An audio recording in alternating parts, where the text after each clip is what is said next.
गुज़श्ता चंद दिनों के दौरान पाकिस्तान और अफगानिस्तान के दरमियान कशीदगी अपने उरूज पर पहुंच चुकी थी, लेकिन इसी दौरान एक गैर मामूली पेशरफ्त के तहत 48 घंटे के लिए आर्जी सीज़ फायर का ऐलान किया गया। ये सीज़ फायर अफगान तालिबान हुकूमत की जानिब से की गई दरख्वास्त पर अमल में लाया गया, जिसको माहिरीन इस बात की अलामत करार दे रहे हैं कि अफगानिस्तान पाक फ़ौज की हालिया कार्रवाइयों से शदीद दबाव और खौफ का शिकार है।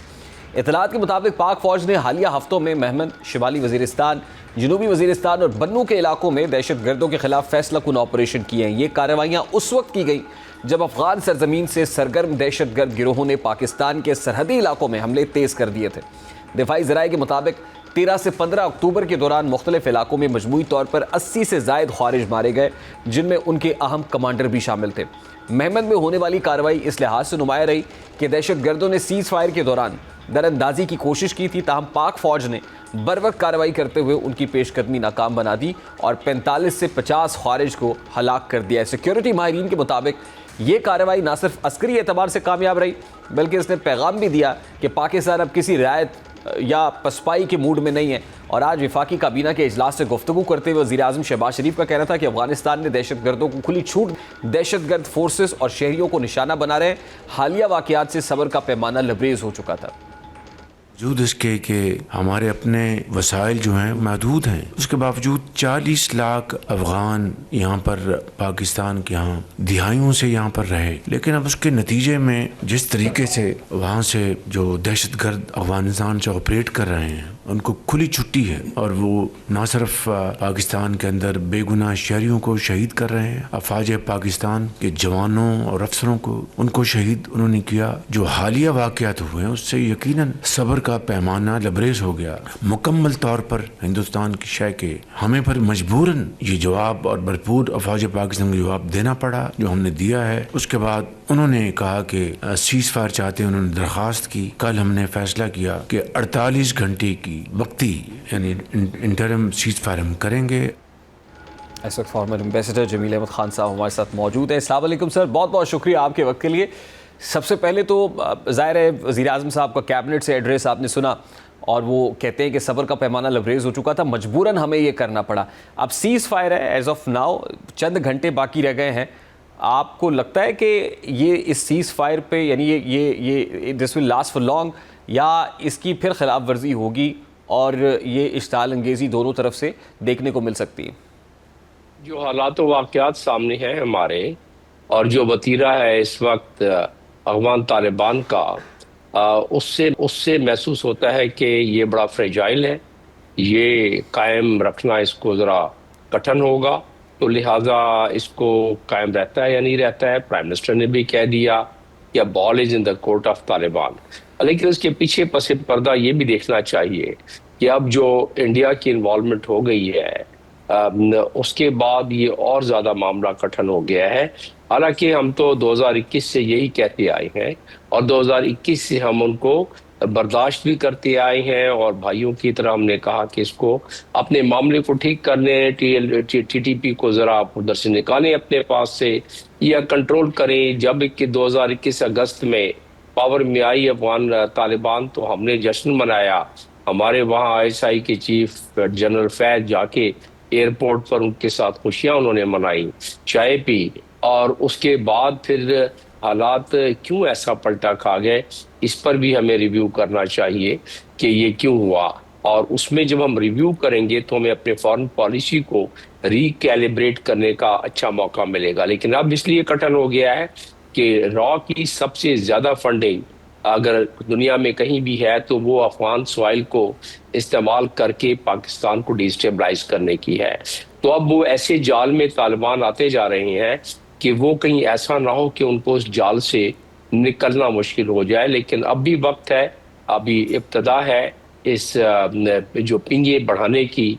जो मुत्तकी साहब वहाँ गए थे, हालांकि उनका सॉवरन हक है, वो कहीं भी किसी मुल्क में जाएं, लेकिन कम से कम पाकिस्तान उनके होते हुए पाकिस्तान पर हमला भी हो जाए और उनके बयानात का अगर तकाबली जायजा लिया जाए तो जाहिर है जितनी हमने उनकी आबयारी की है, जितनी हमने उनकी देखभाल की है दाइयों तक, जो प्राइम मिनिस्टर भी कह रहे थे और सही कह रहे थे, तो ऐसी सूरत में दुख तो पहुंचता है। और हमारे हमवतनों को, चाहे वो किसी भी जुबान बोलने वाले हों, पश्तून हो या सिंधी हो या बलोची हो, उनको इस चीज़ का एहसास है, हर सूबे ने उनकी खिदमत की है। तो बहरहाल ये तो एक एस्पेक्ट उसका रहा। दूसरा एस्पेक्ट ये है कि हमारी भी फॉरेन पॉलिसी में काफ़ी 21 से लेके 2001 से लेके 21 तक उसमें भी काफ़ी कंट्राडिक्टरी किस्म के मामलात रहे। उसमें हमने एक तरफ यूएस की मिलिट्री इंटरवेंशन को अफगानिस्तान में इस लिहाज से सपोर्ट किया कि हमने उस हुकूमत को भी वो किया, तस्लीम किया, और फिर हमने तालिबान हमारे पास थे, हमारे मुल्क में रह रहे थे, हमने इल्ज़ाम तराशी बर्दाश्त की कि यहाँ से तालिबान रीग्रुप होके जा रहे हैं। उसकी वजह से हमें काफ़ी मुश्किलात में भी हमें पड़ गए। लेकिन अब आप देखें कि 2021 से जो चढ़ान आई है टेररिस्ट एक्टिविटीज़ में, 2021 से लेके अब तक हम बर्दाश्त ही करते रहे। सिर्फ 2025 में 2400 से ज़्यादा जो है हमारी शहादतें हुई हैं। तो उसके बाद जब हमारी अस्करी शहादतें पिछले दिनों यके बाद दीगरे कोई 10, 12, 15, तो वो वाकई में बर्दाश्त से बाहर हो गया था। ये डॉक्टर साहब, ये जो रीसेंट हिस्टोरिकल पर्सपेक्टिव आपने दिया है उसमें एक बड़ा इंपॉर्टेंट स्टेक होल्डर है एंड दैट इज यूएस। तो जो सीज फायर हुआ है ज़ाहिर शॉर्ट टर्म है, ये इसमें कोई गारंटर नहीं है, कोई तीसरा फरीक नहीं है। फिर दोहा पीस एग्रीमेंट के अंदर ऑब्वियसली उसमें भी स्टेक होल्डर्स थे, उसमें सिर्फ पाकिस्तान और अफगानिस्तान ही नहीं है। तो क्या वजह है कि उनको बीच में इन्वॉल्व नहीं किया जा सकता, डिप्लोमेटिकली इस सारे मामले को समेटा नहीं जा सकता? नहीं, हम तो चाह रहे थे कि ये अफगानिस्तान के तालिबान के साथ हमारे पीपल टू पीपल भी रिलेशन है, हमारे रिलीजियस लीडर्स के भी रिलेशन है, हमारे मदरसों के भी रिलेशंस हैं। हम तो चाह रहे थे कि उस तरह निमट जाए, लेकिन पसे पर्दा हमने भी कंसल्टेशन की है चाइना से, हमने भी कंसल्टेशन बाकी जो पड़ोसी ममालिक हैं, और ख़ास तौर पे जो रशिया फॉर्मेट था उसमें भी हमने ये पॉइंट उठाया था। अब भी चाइना ने उस पर खुशी का इजहार किया है, और चाइना ने इस मामले में यकीनन तालिबान से भी राब्ते में है, क्योंकि चाइना इतना खुल के आता नहीं है सामने। इस लिहाज से अगर देखा जाए तो वो है। दोहा आपने रिकॉर्ड की बात की, दोहा एग्रीमेंट की बात की। दोहा एग्रीमेंट से तो सबों को शिकायतें ये है तालिबान से, दोहा एग्रीमेंट में जो जो बातें उन्होंने की, जो कि सिक्योरिटी काउंसिल ने जिसको इंडोर्स किया 2021 में भी, 2021 के सितंबर में, अगस्त में आए थे तालिबान और सितंबर में इवन सिक्योरिटी काउंसिल ने इसको इंडोर्स किया। लेकिन उसके बाद फिर 2000 उसके बाद से 2 या 3 सिक्योरिटी काउंसिल रेजोल्यूशन पास हुए हैं, जिसमें यही कहा गया है कि तालिबान ने अपने ही एग्रीमेंट को अब तक इम्प्लीमेंट करने में नाकाम रहे हैं। उसमें बहुत सारी बातें हैं, क्योंकि अभी हम इस वक्त गुफ्तगू कर रहे हैं ये 48 घंटे के सीज फायर की, तो मैं वापस अपने मौजू को इसी तरफ ले आता हूँ। वरना तो बहुत सारी उसकी तालिबान ने खिलाफ वर्जी की है अपने ही एग्रीमेंट की, और पाकिस्तान तब भी उनको संभालता रहा है खारजी फ्रंट पर, अपने खारजा पॉलिसी के फ्रंट पर। हमने अभी तो 12 दिन हुए हैं कि हमारे सफीर ने, इफ्तिखार आसिम ने, जो कि परमानेंट रिप्रेजेंटेटिव यूनाइटेड नेशन में, उसने वहाँ सिक्योरिटी काउंसिल में बताया कि नहीं, तालिबान को स्टेबलाइज करना चाहिए, उनकी मदद करनी चाहिए। उनको तालिबान के बारे में उन्होंने दुनिया को बावर कराया कि उनकी स्टेबिलिटी बहुत ज़रूरी है, और हम यही चाहते थे।